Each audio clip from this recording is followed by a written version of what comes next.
Chapter 1. A Boy's Feelings. Part 1. Lower Fire Month, 9th month, Day 2, 23:30. The man lit the lantern hanging from his waist. The special oil gave rise to a green flame that dyed his surroundings with a ghastly hue. He stepped outside, feeling the heat seep into his body. Though the man wore a bitter expression, he had to attest at least this much to the season. Even when the sun wasn't up, at this time of day, everywhere in the kingdom was humid from the heat. With that said, the worst of it was supposed to have passed, and the days to get steadily cooler. Not even the smallest sign of this could be found anywhere. Man, it's hot today, too. No kidding. They say it's supposed to be cooler up a bit north, near the ocean, the man's partner for the night said in response to his grumbling. If it rained, then this heat might ease up a bit. He looked to the sky as he spoke, but saw only clear skies with not a trace of a single cloud, let alone any ones with rain. The stars shining brightly overhead was a familiar sight. Seriously, I wish we'd get a good squall. Well, let's get to work. The two men had an air about them that made it difficult to call them ordinary villagers.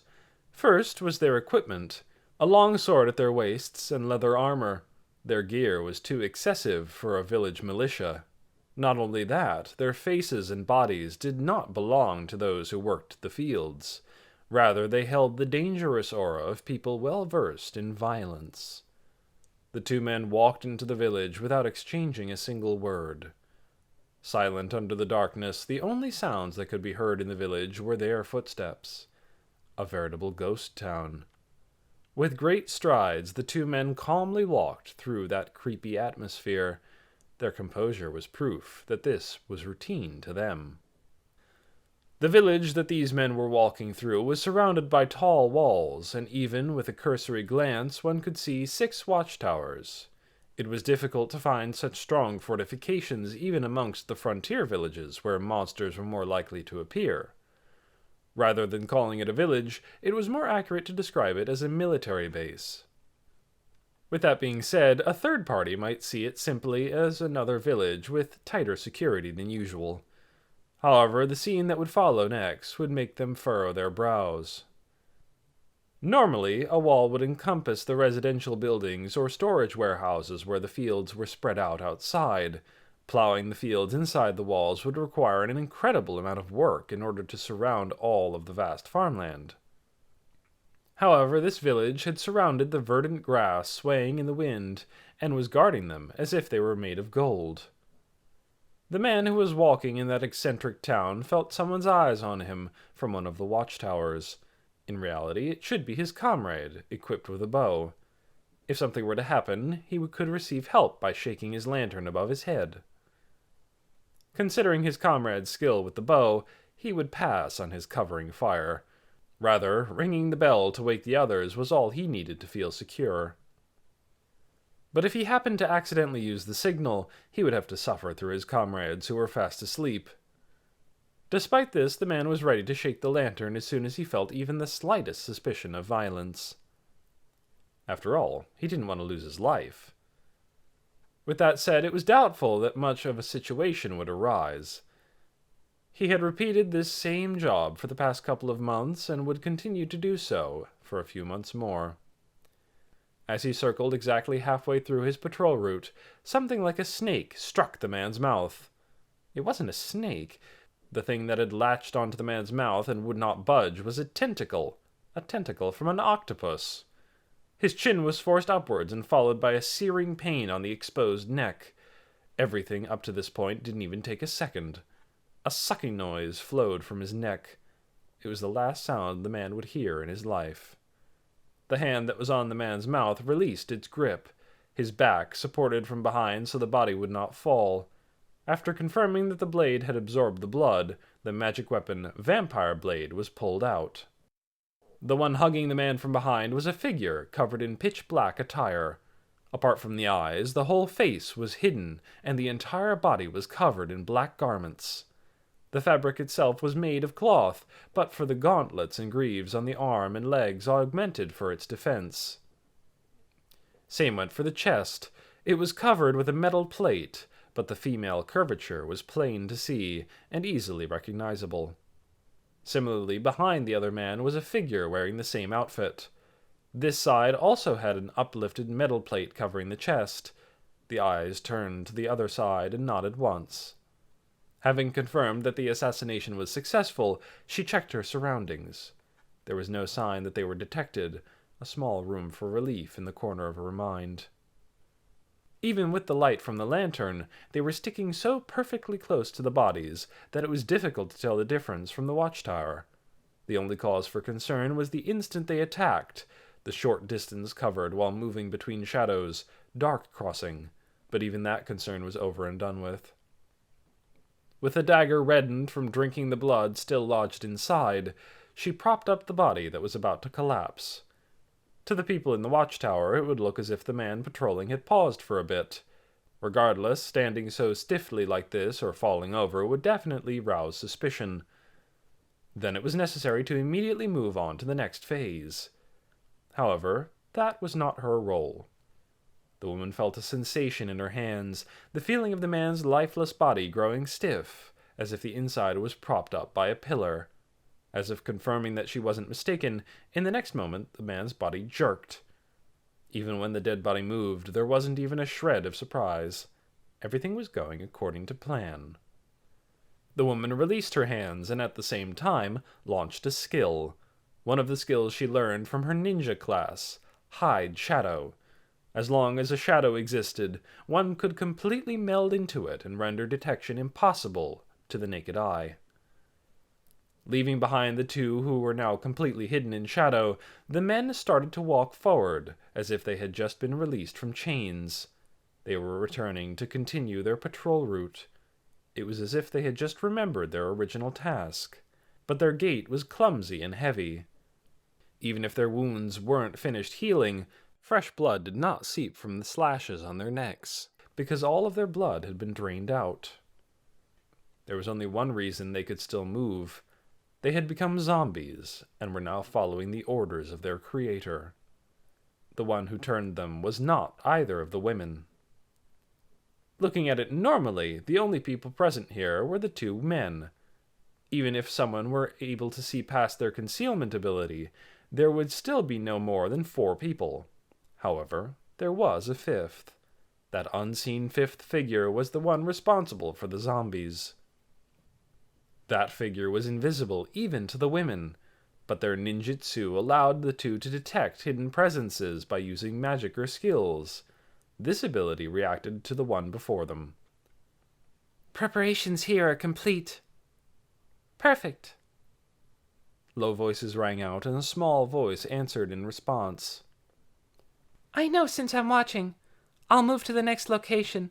I have to capture the one with highest authority here.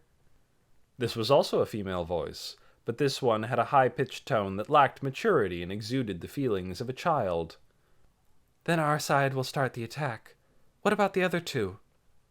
Don't tell me they're playing around somewhere since they don't get a turn. No way. They're hiding outside near the village. The plan is for them to mount an attack from the front and rear if there's an emergency. All right then. I'll be moving to our top priority. You two follow the plan as well. Their invisible comrade, even if it was just her presence, rose into the air. She was moving through the air using flight. The presence that grew farther and farther away soon disappeared toward the building that she referred to as the top priority. It was one of the few buildings that existed in the village, as well as a key location that needed to be secured first and foremost. Normally, they would want to prioritize a different building, but the reason that place in particular was a priority was because of the message magic. There are many who shirk this magic, calling it unreliable. At the same time, there are those who are unconcerned and use it regardless. The Empire, which is ahead of even the Kingdom when it comes to nurturing the growth of magic casters, those who want information as soon as possible, and the enemy who rules this village. As such, it was necessary to first secure the liaison agent located in that building. Now that their comrade was headed there, they also had to lie in wait at their assigned location.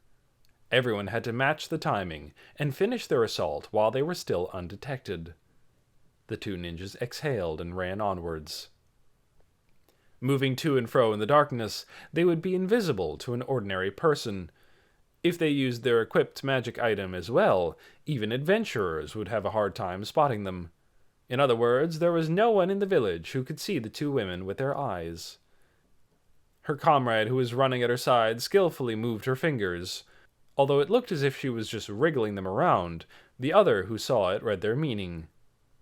"It's fortunate that they don't have any dogs," she answered, agreed, with her fingers. It was a sign language used by assassins. At their level of expertise, they could communicate as fast as they could speak. Although they had taught it to their other allies, regrettably, the best they could manage were simple phrases or commands.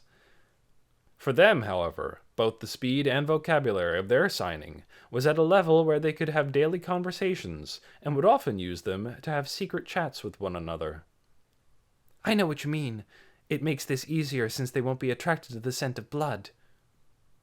If the enemy had hounds, then this would not have been this easy. Although they had prepared ways to incapacitate them, nothing was more welcomed than avoiding needless work. As soon as she replied, her comrade's fingers moved rapidly. "Then I'll be heading to my target building." As soon as she answered affirmative, the comrade who had been running by her side split up from her. Now alone, she looked at the fields with her peripheral vision while running at high speed. What was being cultivated was not a vegetable or a grain like barley. It was the raw ingredient plant of the illegal and most prevalent drug in the kingdom, black dust. Surrounded by these tall walls, the many fields in the village all grew the same plant. It was proof that this village was one of the bases for growing the drugs. Black dust, also called lyra powder. This drug was a dark powder that was mixed and taken with water. It was easy to mass produce and thus sold cheaply.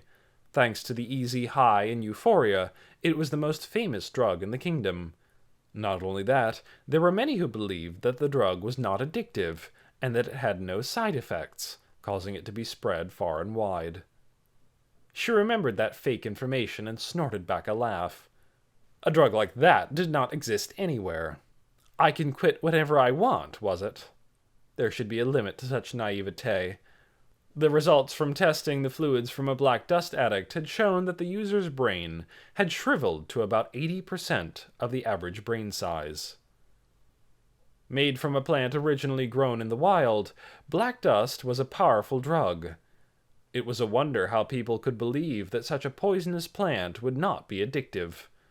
The reason that the black dust circulating through the town was listed as an anesthetic was because the cultivated plants that this was made from was less potent. Nevertheless, the drug was still powerfully addictive, and took a long time to completely leave the user's system. As a result, it would often be the case that the addict took the drug again before it had a chance to leave the body. If bishops did not use magic to forcefully withdraw it, the addict would eventually reach a stage in the addiction where it would be nearly impossible to completely quit of their own volition. The troublesome part of the frightening drug was that it had weak withdrawal symptoms. Even if an addict experienced a bad trip, they would not react violently or cause harm to their surroundings. That was why the kingdom's higher-ups did not truly understand its dangers and mostly ignored the black dust. Instead, they opted to focus their efforts on exposing other drugs. It was no wonder that the Empire even suspected the kingdom might be secretly aiding in its production. During her days spent living as an assassin, she had used drugs if the situation called for it. And because her organization had cultivated similar plants as well, she didn't have any ill feelings on the matter.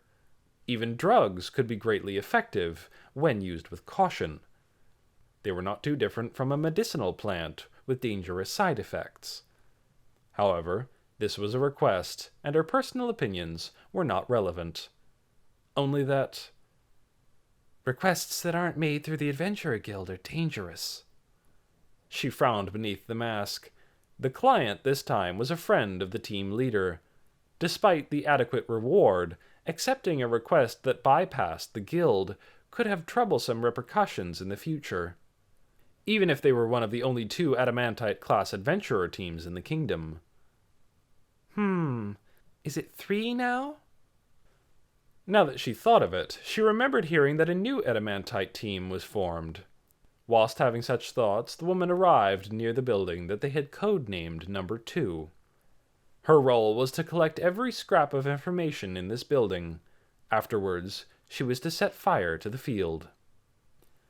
Although it was true that the smoke from the burning plants was poisonous, it had to be done in order to complete the mission. Depending on the wind, it might even end up affecting the villagers. There was neither the time nor the method for an evacuation. Necessary sacrifice.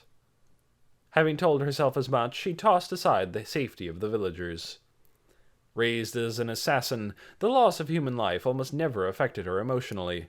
She wouldn't even bat an eye, especially if they were strangers. She only disliked the leader's expression when there were casualties. But since this plan had the leader's approval, she didn't feel even a shred of desire to go save them. And more importantly, they had to use teleportation magic as soon as the attack was over, so they could move on to another village and repeat the job. Her head was filled with nothing but thoughts about the plan. This was not the only village where the ingredient for the drug was being cultivated. According to their investigators, there were 12 large-scale plantations in the kingdom. Most likely, there were still more that they had yet to find. Otherwise, there was no way to explain the amount of drug being produced and spread throughout the kingdom's lands. Weeds have to be pulled out as soon as they sprout. Even if a lot of it is fruitless, it's the only way.